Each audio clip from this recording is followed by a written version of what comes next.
இட்லி தோசைக்கு வெறும் 5 நிமிஷத்துல சூப்பரான நல்ல காரசாரமான ஒரு சட்னி எப்படி பண்றதுன்னு நம்ம இன்னைக்கு பார்க்க போறோங்க. வெல்கம் டு மிஸ்ஸஸ் சமையலறை.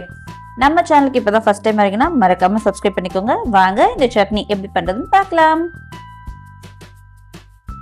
இந்த வெங்காய சட்னி பண்றதுக்கு ஃபர்ஸ்ட் ஸ்டவ்ல ஒரு பேன் வச்சுட்டு 1 டீஸ்பூன் எண்ணெய் ஊத்திக்கலாங்க. எண்ணெய் சூடாகட்டும். எண்ணெய் சூடானதுக்கு அப்புறமா 3 பல் பூண்டு சேர்த்துக்கலாம். கூடவே 8 காஞ்ச மிளகாய் சேர்த்துக்கலாம். உங்கள் காரத்துக்கு தகுந்த மாதிரி நீங்கள் காஞ்ச மிளகாய் சேர்த்துக்கோங்க. இது கொஞ்சம் காரம் கம்மியாக இருக்கும், அதனால நான் 8 பீஸ் சேர்த்துருக்கேன். இப்போ இதை ஸ்டவ்வை மீடியம் ஹீட்லேயே வச்சுட்டு கலர் மாறாத மாதிரி நல்லா வறுத்துக்கலாம். பாருங்கள், ஓரளவுக்கு நல்லா வறுபட்டுடுச்சு. இப்போ இது கூட வெங்காயம் சேர்த்துக்கலாம். 2 வெங்காயம் நீல வாக்கில் கட் பண்ணி சேர்த்துக்கலாம். இந்த வெங்காயம் கண்ணாடி பதம் வர அளவுக்கு நல்லா வதக்கி விட்டுக்கலாம். வெங்காயம் ஓரளவுக்கு நல்லாவே வதங்கி வந்திருக்கு. இப்போ இது கூடவே சின்ன பீஸ் புளி சேர்த்துக்கலாங்க. அடுத்ததா இது கூடவே 1 டேபிள் ஸ்பூன் வேர்க்கடலை சேர்த்துக்கலாம். வறுத்தது வறுக்காதது எதுவாக இருந்தாலும் பரவாயில்ல சேர்த்துக்கலாங்க. இது கூடவே 1 டேபிள் ஸ்பூன் பொட்டுக்கடலையும் சேர்த்துக்கலாம். சேர்த்துட்டு இதை எல்லாத்தையுமே ஒரு தடவை நல்லா கலந்து கொடுத்துக்கலாங்க. ஸ்டவ்வை மீடியம் ஹீட்லேயே வச்சு நல்லா வறுத்து எடுத்துக்கோங்க. பாருங்கள், நல்லாவே வறுபட்டு வந்துடுச்சு.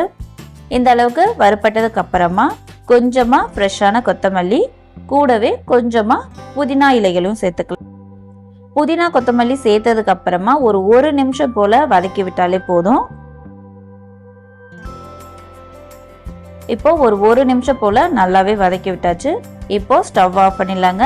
ஸ்டவ் ஆஃப் பண்ணதுக்கு அப்புறமா இந்த சட்னிக்கு தேவையான அளவு உப்பு சேர்த்துக்கலாம். உப்பு சேர்த்துட்டு ஒரு வாட்டி நல்லா மிக்ஸ் பண்ணி விட்டுடலாம். இப்போ நல்லா மிக்ஸ் பண்ணி விட்டதுக்கு அப்புறமா இதை அப்படியே நல்லா ஆற விட்டுடலாங்க. நல்லா ஆறி வரட்டும். நல்லா ஆறினதுக்கு அப்புறமா நான் ஒரு மிக்ஸி ஜாரில் மாற்றிருக்கேன். இப்போ தண்ணி எதுவும் சேர்க்காம இதை ஃபஸ்ட்டு அரைச்சிட்டு வந்துடலாம். பாருங்கள், அரைச்சாச்சு. இப்போ இது கூடவே கொஞ்சமாக தண்ணி விட்டு நல்லா சட்னி பதத்துக்கு நம்ம அரைச்சி எடுத்துகிட்டு வந்துடலாம். பாருங்கள், இந்த அளவுக்கு சட்னி அரைச்சா கரெக்டாக இருக்கும். இப்போ இதை ஒரு பவுலுக்கு மாற்றிக்கலாம். இந்த சட்னி கொஞ்சம் தண்ணியாக இருந்தால் நல்லா இருக்குங்க. அதுக்கு தகுந்த மாதிரி தண்ணி சேர்த்துக்கலாம். நான் மிக்ஸி ஜார்லேயே ஒரு 1.5 கப் அளவுக்கு தண்ணி சேர்த்துருக்கேன். சேர்த்துட்டு இப்போ இதை நம்ம கலந்து விட்டுக்கலாம்.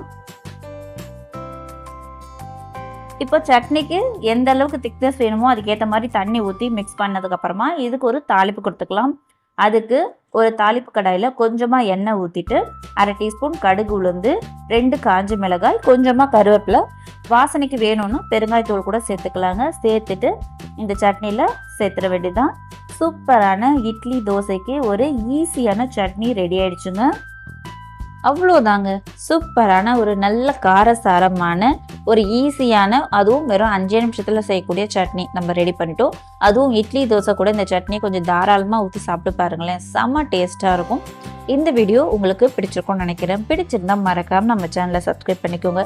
கூட வர பெல் பட்டனையும் கிளிக் பண்ணிக்கோங்க. லைக் பண்ணுங்கள், ஷேர் பண்ணுங்கள், கமெண்ட் பண்ணுங்கள். தேங்க்ஸ் ஃபார் வாட்சிங்.